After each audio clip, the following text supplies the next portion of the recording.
Welcome back. A flurry of activity at the horse park and the Del Mar Fairgrounds tonight, where volunteers have been helping the evacuated animals that have been affected by the fire. Yeah, and KUSI's Paul Rudy is live in Del Mar with the latest on everything going on there. Paul.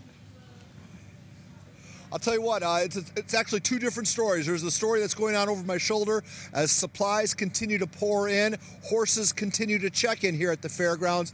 Kudos to all the people involved. I do not know who made the decision to open up the fairgrounds, but that person deserves a tip of the cap, as do all the people who are supplies are just flowing in. I've heard these incredible stories. Earlier today, a woman drove all the way from Tucson to deliver 10 bales of hay. She drove 12 hours round trip just to deliver. That's what she had. She had 10 bales of hay and she drove it here. I'm hearing stories about people up in LA who are just loading up their trucks, delivering hay and any other supplies. A young man who doesn't know which end of the horse is which went out and bought $1,000 worth of supplies, put it in the back of his pickup, dropped it off. Those are the amazing stories I'm hearing about the people who are helping out. But it's all about these animals over here. Now we're on the backside of the track and things are starting to quiet down. What we have is a variety of animals, mostly horses, but we have here 5 sheep. Bah! Good night, everybody. And then, of course, the horses. The story back here is the owners who maybe their houses are okay, but their animals have to be away, so they're going to be away. So they're staying in their cars, parked back here, sleeping in their cars while the horses sleep in strange stalls. Some of these horses have never been in stalls, or at least certainly have never been in these stalls. And so their animals are uncomfortable. They want to be at their side, and it's just that kind of story. But getting back to what's going on in the front of the fairgrounds, I spoke with a guy by the name of Jordan Finkelstein. And not only does he have the best name, he has some of the best stories to tell. Take a listen to this soundbite. Let's talk a little bit about how long you've been here all day. Since about noon. And do I have it right? You guys are working hard? We've all offloaded everything, and now what's happening is the most rewarding part of being here today is that we're loading trucks and delivering it back to the horses. So we've done it twice. We've done the offloading, and now we're doing onloading and offloading again so that the horses can eat and sleep. Did I get that right? There are 4 different kinds of hay? Yes, I learned that too today. Walk me through it. Let's walk and talk. I think alfalfa is the most common. That's the Heineken. Okay. Then there's regular hay, which is just a regular hay grade. McDonald's. Then there's I think something called Bermuda. Yep. Okay, it's kind of like different grasses on the golf course. Yes. And then what's the other one? T. It starts with a T. Timothy. Then it's Timothy. I hear Timothy is like the best. It's like it's above alfalfa. That's the high end. That's the high end stuff. We have it hidden in the back over there.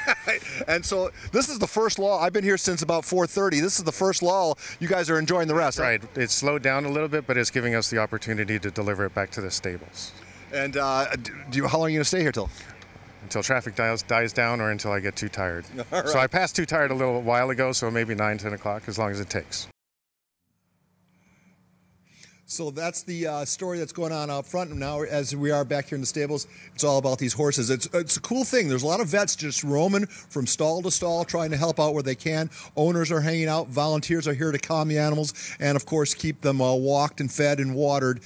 There's also security involved. These are, in some cases, very valuable animals. So you can't leave this area of the fairgrounds without having your truck or your car checked. They're taking every precaution, and it's a well-oiled machine. Kudos to all involved. Your name is? My name's Nicholas Collier. And are you a volunteer, or is this your horse? This is my horse. He's a Triple Crown, or not a Triple Crown, but he's a AAA racehorse. If he was a Triple Crown horse, I wanted to borrow money from you. So go ahead. Yeah, AAA. We race them in Gymkhana, which is barrel racing. You do a bunch of patterns and bunch of cool stuff with him. That's actually my horse down there as well, that Arab down there. So, and how did you end up here? We were on the border of the Wildfire, so we just wanted to be sure, make sure these guys were safe. So is that your bed right there? Yes, it is. Man, that is just a cool story. And you're going to be here as long as your animals are here, right? Yep. All right. Well, I wish you all the best, and I hope everybody. Is it tough for an animal to be in a strange environment? Oh, yes, it is. Yes, it is. As you can see, he's really stressful right now. I'm just trying to calm him down. All right. Well, very cool. I wish. Hey, how you doing? How you doing? All right, so that's the story here at the fairgrounds, and you know, it's just it's the best of San Diego. I wish everyone could experience it because it really is uplifting. So from Fairgrounds, on behalf of photographer Elliot and Rudy, my name's Rudy. I'm back to you guys. All right, you can tell by looking into the stalls, some of the horses are faring better than others. It must be so stressful to be in an unfamiliar place after experiencing God knows what they saw or went through a lot. Yeah. But it's great that people are helping. Paul, thanks. We'll see you tonight. Yep. Catch you later.